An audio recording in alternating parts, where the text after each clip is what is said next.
What if humans used 100% of their brain? For generations, people have been fascinated by one of the most enduring myths in popular culture: the idea that humans use only 10% of their brain. It's a claim that has appeared in books, movies, and motivational speeches, often accompanied by the promise that if we could somehow unlock the remaining 90%, we would gain superhuman intelligence, photographic memory, or even telepathic powers. But what if this myth were true? What if humans really could use 100% of their brain? Would we become geniuses, gods, or would it destroy us? The origins of the myth, the 10% myth, has surprisingly deep roots. Some credit it to misinterpretations of William James, the 19th-century American psychologist, who once wrote that humans make use of only a small part of their mental and physical resources. Over time, this nuanced statement was simplified into the catchy claim that we only use 10% of our brain. In the 20th century, self-help gurus, advertisers, and even Hollywood movies like Lucy or Limitless repeated it endlessly, until it became accepted as fact in the popular imagination. In truth, neuroscience has long disproven this idea. Modern brain scans, from EEG to fMRI, show activity across almost the entire brain during even simple tasks. Reading a book, tying your shoes, or listening to music all engage multiple regions. Even when you are asleep, your brain is working, consolidating memories, regulating hormones, and maintaining vital functions. In reality, there is no vast reservoir of unused brain waiting to be activated. The brain is an energy powerhouse, but let's suspend disbelief. What would happen if we did suddenly use 100% of our brain, every neuron, every synapse, firing at once? The human brain contains about 86 billion neurons, each capable of firing up to hundreds of times per second. When they send signals, they release neurotransmitters across synapses, creating an electrical and chemical storm. Normally, only a fraction of neurons fire at any given time. If all of them activated simultaneously, the energy demand would be catastrophic. Even at rest, the brain consumes around 20% of the body's energy, despite making up only 2% of body weight. If it were to operate at 100% capacity, the energy requirement could rise by a factor of 5 or 10. The body simply could not keep up. Within seconds, neurons would burn out, chemical imbalances would cause seizures, and the brain would collapse under its own activity. So the idea of using all of the brain at once is biologically impossible. Instead, let's reframe the question. What if humans could access the full potential of the brain, using every region efficiently, enhancing memory, creativity, focus, and intelligence? That's where the thought experiment becomes fascinating. Perfect memory, a blessing or a curse? Imagine if you could recall every moment of your life in perfect detail, every conversation, every face, every experience. At first, this might sound like a gift. You would never forget a name, a birthday, or where you left your keys. Learning languages, sciences, or skills would be effortless. But memory is not just storage, it is also forgetting. Forgetting is crucial for mental health. People with hyperthymesia, a rare condition of total recall, describe their lives as overwhelming. They cannot escape the past. Every heartbreak, every mistake, every painful detail replays endlessly. Using 100% of memory would drown us in information. The art of being human lies in what we forget as much as in what we remember. Sensory overload. Our brains are designed to filter out the majority of sensory input. Right now, as you listen or read, your brain is ignoring thousands of stimuli: the pressure of your clothes, the background hum of electricity, distant sounds, the details of your peripheral vision. If you were forced to process all of it consciously, you would freeze under sensory overload. If humans used 100% of sensory processing, we might experience reality in overwhelming, excruciating detail. We might hear frequencies like bats, see ultraviolet light like bees, or sense magnetic fields like birds. At first glance, this sounds like superpowers. but the cost would be distraction and chaos. To truly benefit, we would need extraordinary focus, the ability to choose what to perceive and what to ignore. Intelligence and creativity. Would 100% brain use make us geniuses?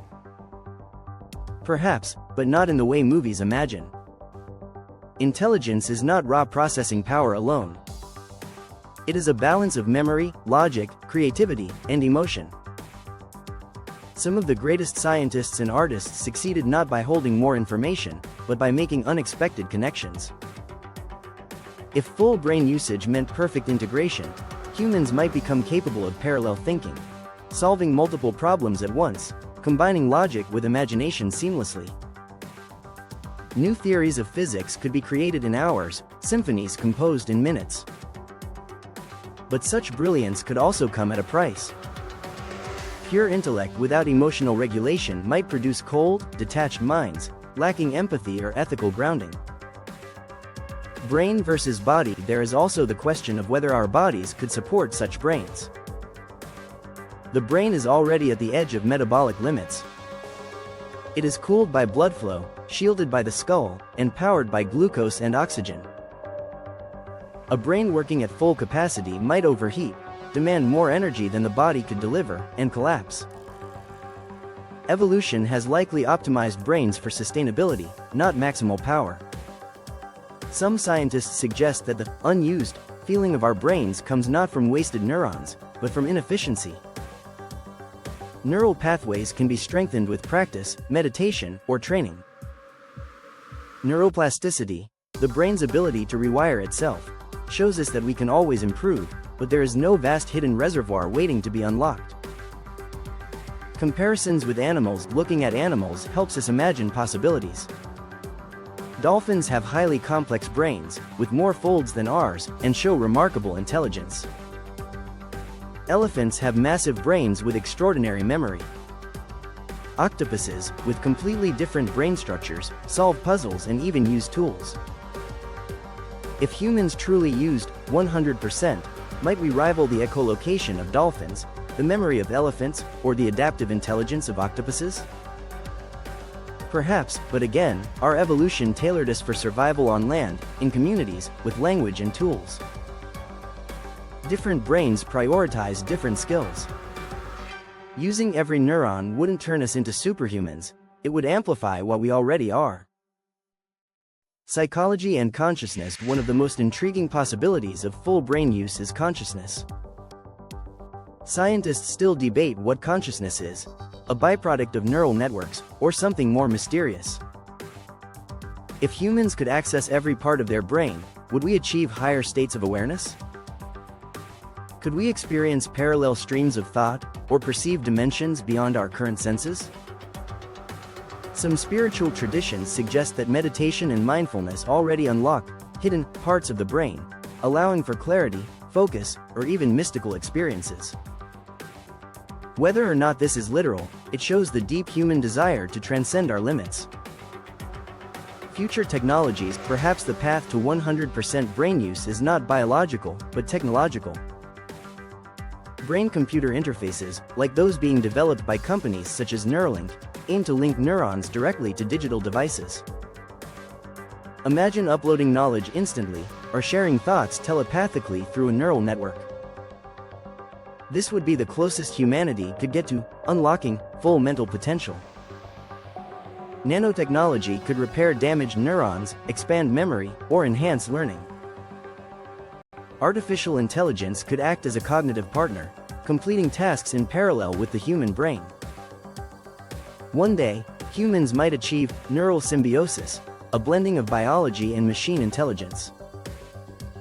At that point, the line between 100% brain use and 100% machine-enhanced thinking would blur.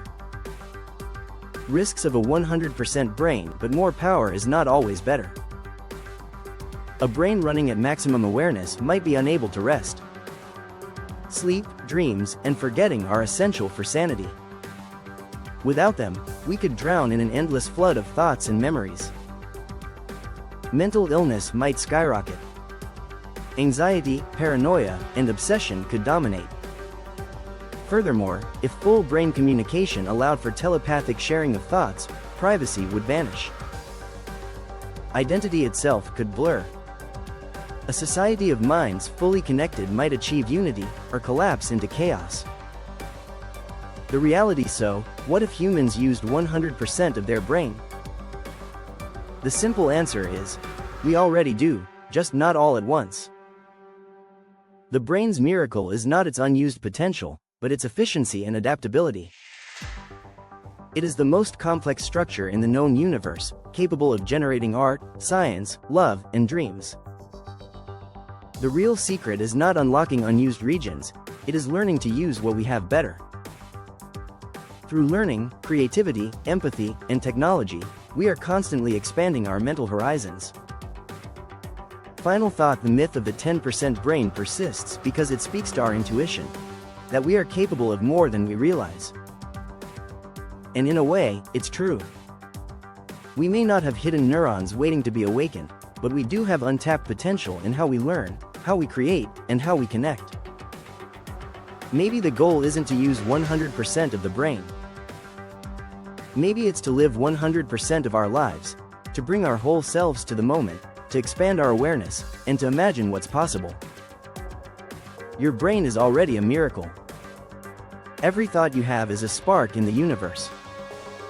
Perhaps the real power lies not in unlocking more neurons, but in appreciating the extraordinary machine already inside your head. Subscribe to Why and How, and let's keep exploring the science of the impossible.